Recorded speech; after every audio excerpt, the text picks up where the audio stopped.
Hello friends, good afternoon. Welcome to my impact channel. আমি সুমন চক্রবর্তী। আজকের ভিডিওতে বলবো ভারতের ইতিহাস, প্রাচীন যুগ, যেটা চলছিল টপিক।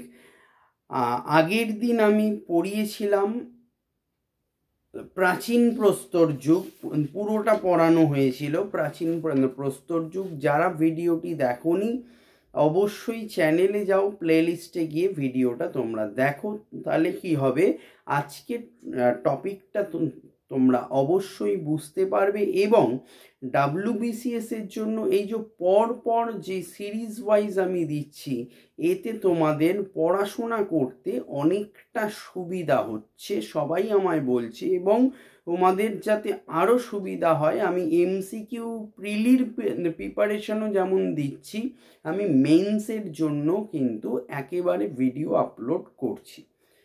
সো আজকে বলবো এই ভিডিওতে মধ্যপ্রস্তর যুগ ও নব্যপ্রস্তর যুগ। ভেরি ইম্পর্টেন্ট টপিক এবং ভেরি ইম্পর্টেন্ট পার্ট। এখান থেকে প্রিলিতেও শর্ট কোয়েশ্চেন MCQ তোমরা পেয়ে যাবে। সো আমি লংটা একবারে ডিটেলে যতটা ব্রিফলি বলা যায় আমি এই ভিডিওতে বলছি। সো ভিডিওতে যাওয়ার আগে প্রথমেই যেটা বলবো, ভালো লাগলে একটা লাইক দিও, চ্যানেলটা সাবস্ক্রাইব করে পাশের বেল আইকনটি প্রেস করে রেখো এই ধরনের এডুকেশনাল ইনফরমেটিভ ভিডিও পেতে, এবং ভিডিওটি প্রচুর শেয়ার করো বন্ধুবান্ধবের মধ্যে। So let start. মধ্যপ্রস্তর যুগ 10,000 খ্রিস্টপূর্বাব্দ থেকে 4,000 খ্রিস্টপূর্বাব্দ পর্যন্ত এর বিস্তার কাল। Mesolithic age. মধ্যপ্রস্তর যুগ হলো প্রাচীন প্রস্তর যুগ ও নব্যপ্রস্তর যুগের মধ্যেকার পর্যায়।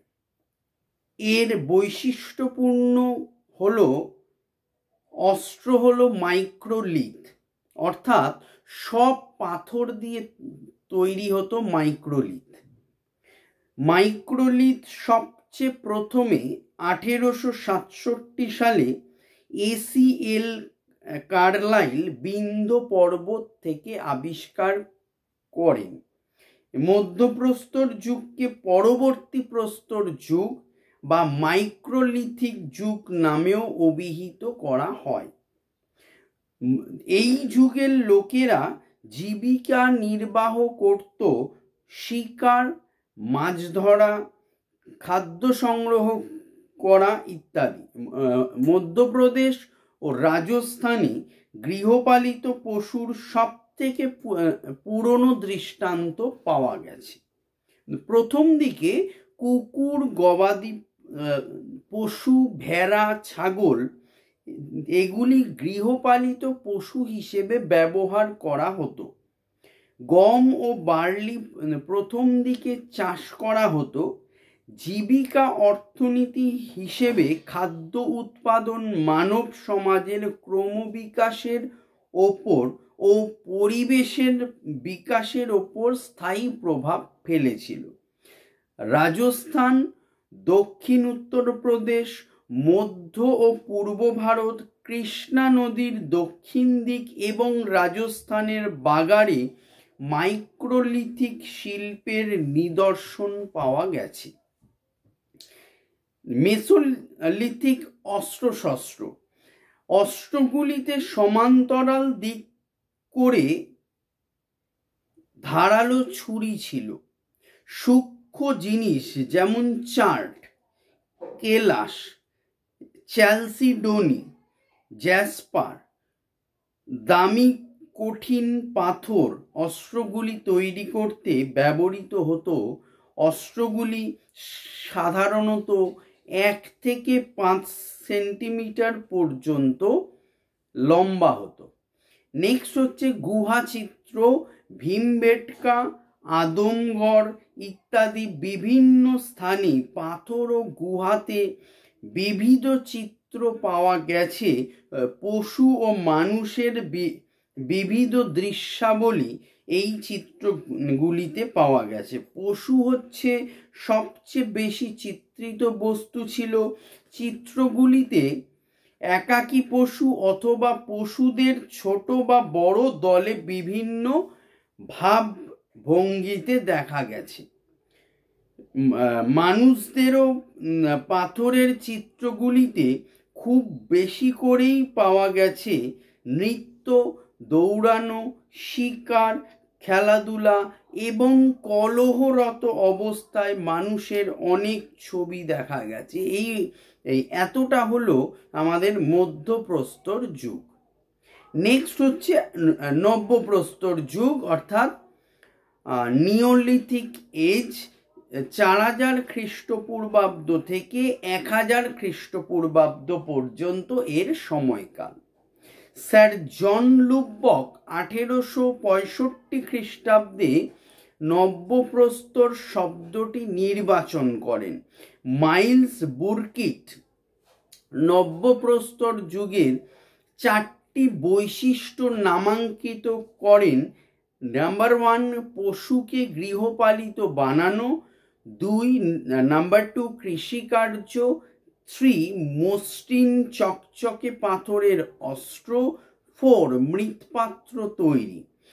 ভি গর্ডন চাইল্ড নব্যপ্রস্তর যুগের বৈশিষ্ট্য বর্ণনা করেন।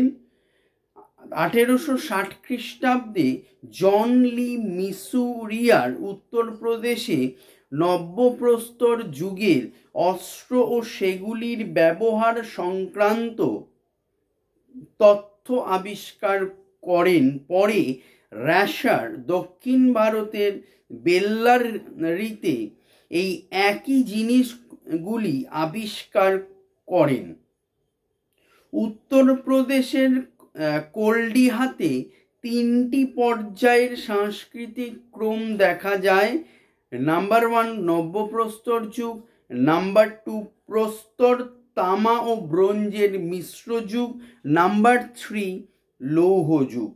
বালুচিস্তানের মেহেরগড় সবচেয়ে পুরনো নব্যপ্রস্তর যুগের স্থান।